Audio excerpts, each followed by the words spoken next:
ಒಂದು ಫ್ಯಾಕ್ಟ್ರಿ ಇರಬಹುದು, ಒಂದು ಜೆನೆಟಿಕ್ ಫ್ಯಾಕ್ಟರ್ ಅಥವಾ ಶುಗರ್ ಅಥವಾ ಪ್ರೆಷರ್ ಅಥವಾ ಕೊಲೆಸ್ಟ್ರಾಲ್ ಇರ್ಬೋದು. ಅದು ಇಲ್ಲದವರಿಗೆ ಕೂಡಿ ಈ ಥರ ಬರ್ತಾ ಇದೆ. ಆಗ ನಾವು we have to look beyond that. ಬೇರೆ ಕಾರಣ ಏನಾದರೆಲ್ಲ ಉಂಟಾ ಅಂತಲ್ಲ. ಹಾಗೆ ನಮ್ಮದು ಲೈಫ್ ಸ್ಟೈಲ್, ಫುಡ್ ಹ್ಯಾಬಿಟ್ಸ್ ಅದೆಲ್ಲ ನಾವು ಪದೇ ಪದೇ ಇದು ಹೇಳ್ತಾ ಇದೆ, ಲೈಫ್ ಸ್ಟೈಲ್ ಚೇಂಜ್ ಆಗಬೇಕು. ಆದರೆ ಎಷ್ಟು ಹೇಳಿದರೂ ಅದು ಒಂದು ಪ್ರಾಕ್ಟಿಕಲ್ ಆಗಿ ಬರೋದಕ್ಕೆ ಸ್ವಲ್ಪ ಕಷ್ಟ ಆಗ್ತದೆ ಜನರಿಗೆ. ಯಾಕಂದರೆ ಒಂದು ಹ್ಯಾಬಿಟ್ ಆಗಿ ಬರಲಿಲ್ಲ, ಯಾರ ಹತ್ರ ಒಂದು ಹ್ಯಾಬಿಟ್ ಆಗಿ ಬರಲಿಲ್ಲ. ಒಂದು ಲ್ಯಾಕ್ ಆಫ್ ಸ್ಲೀಪ್, ನಿದ್ರೆ ಕಮ್ಮಿ. ಯಂಗ್ಸ್ಟರ್ಸಲ್ಲಿ ನಿದ್ರೆ ಕಮ್ಮಿ ಇರ್ತದೆ. ನಿದ್ರೆ ಕಮ್ಮಿ ಅಂದರೆ ಅವರು ನಿದ್ರೆ ಮಾಡೋದಿಲ್ಲ. ರಾತ್ರಿ ಸೋಷಿಯಲ್ ಮೀಡಿಯಾ ಆಗಲಿ, ಬೇರೆ ಏನಾದರೂ ಆ್ಯಕ್ಟಿವಿಟೀಸ್ ಆಗಲಿ, ಮತ್ತು ಸ್ಟ್ರೆಸ್, ಈಗ ಬೇರೆ ಬೇರೆ ಥರ ಸ್ಟ್ರೆಸ್ ಇರ್ಬೋದು. ಜಾಬಿದು ಇರ್ಬೋದು, ಫ್ಯಾಮಿಲಿದು ಇರ್ಬೋದು. ಈಗ ಫ್ಯಾಮಿಲಿ ಒಂದು ರಿಲೇಷನ್ಶಿಪ್ಪೇ ಕಮ್ಮಿ ಆಗಿರುವಾಗ ಸ್ಟ್ರೆಸ್ ಜಾಸ್ತಿ ಆಗ್ತದೆ.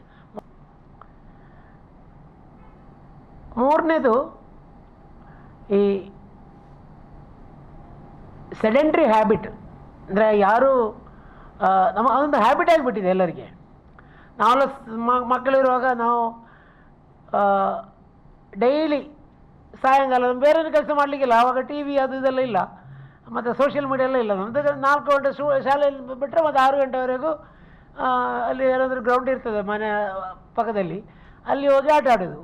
ಅಲ್ಲಿ ಈಗ ಆ ಒಂದು ಹ್ಯಾಬಿಟೇ ಇಲ್ಲ. ಮನೆಯಲ್ಲಿ ಕೂತ್ಕೊಂಡು ಮನೆಯಲ್ಲೇ ಇದು ಮಾಡ್ತಾಯಿದ್ದೆ. ಶಾಲೆ ಅದು ಸ್ಕೂಲ್ ಆಗಲಿ, ಮತ್ತು ಮಕ್ಕಳಿಗೆ ಹಾಗೆ ಆಗಲಿ, ಸೈಕ್ಲಿಂಗ್ ಆಗಲಿ, ಮತ್ತು ಅವರಿಗೆ ಒಂದು ಹ್ಯಾಬಿಟ್ ಆಗಿ ಸ್ಪೋರ್ಟ್ಸ್, ರಿಕ್ರಿಯೇಷನಲ್ ಆ್ಯಕ್ಟಿವಿಟೀಸ್, ಮತ್ತು ಈ ವಾಕಿಂಗ್, ಮತ್ತು using cycle, this should be the habit. ಎಲ್ಲರೂ ಮಾಡೋದೇನೆಂದರೆ, 50 ವಯಸ್ಸಾಗುವಾಗ ಎಲ್ಲರೂ ಅಲ್ಲಿ ಕದ್ರಿ ಪಾರ್ಕಲ್ಲಿ ವಾಕಿಂಗ್ ಶುರು ಮಾಡ್ತಾರೆ. ಅದುವರೆಗೂ ಯಾರಿಗೇ ಬೇಡ. ಅದು ಮಕ್ಕಳಿಗೆ ಒಂದು ಹ್ಯಾಬಿಟ್ ಆಗಿ ಬರಬೇಕು, ಸೆಡೆಂಟ್ರಿ. ಅದೇ ಥರ ಫುಡ್ ಹ್ಯಾಬಿಟ್ಸ್ ಕೂಡ. ಮನೆಯಲ್ಲಿ ಊಟನೇ ಯಾರೂ ಮಾಡೋದಿಲ್ಲ, ಈಗ ಭಾಳ ಕಮ್ಮಿ ಆಗಿದೆ. ಈಗ ರಾತ್ರಿ 2 ಗಂಟೆಗೆಲ್ಲ ಯಾರು ನುಂಗ್ತಾರೆ. ಯಾರು ಕಳ್ಳರು ಬಂದ ನೋಡುವಾಗ ಅದು ಝೊಮ್ಯಾಟೊ ಅಂತ ಹೇಳ್ತಾರೆ ಮನೆಯಲ್ಲಿ. ಫುಡ್ ಹ್ಯಾಬಿಟ್ಸ್ ಆಗಲಿ, ಮತ್ತು ಸ್ಟ್ರೆಸ್ ಆಗಲಿ, ಮತ್ತು ಸ್ಲೀಪಿಂಗ್ ಹ್ಯಾಬಿಟ್ ಆಗಲಿ, ಫುಡ್ ಹ್ಯಾಬಿಟು ಎಲ್ಲದು ನಾವು ಸುಮ್ಮನೆ ಮಾತಾಡಿ ಪ್ರಯೋಜನ ಇಲ್ಲ. ಎಲ್ಲ ಟೈಮ್ ಇದೆ ಮಾತಾಡ್ತೀನಿ. ಅದಕ್ಕೊಂದು ಪಾಲಿಸಿ ಬರಬೇಕು ಗೌರ್ಮೆಂಟಿಂದ. ಶಾಲೆಗಾಗಲಿ, ಮಕ್ಕಳಿಗಾಗಲಿ, ವರ್ಕಿಂಗ್ ಕಂಡೀಷನ್ ಆಗಲಿ, ಅದಕ್ಕೆ ಯಂಗ್ಸ್ಟರ್ಸ್ಗೆ ಒಂದು ಪಾಲಿಸಿಯಾಗಿ ಗೌರ್ಮೆಂಟಿಂದ ಬೇರೆ ಬೇರೆ ಇದು ಬಂದರೆ, we can to certain extent we can prevent this sudden cardiac death. ಮತ್ತು ಸ್ಪೆಸಿಫಿಕ್ ಫ್ಯಾಕ್ಟರ್ಸ್ ಇರ್ತದೆ.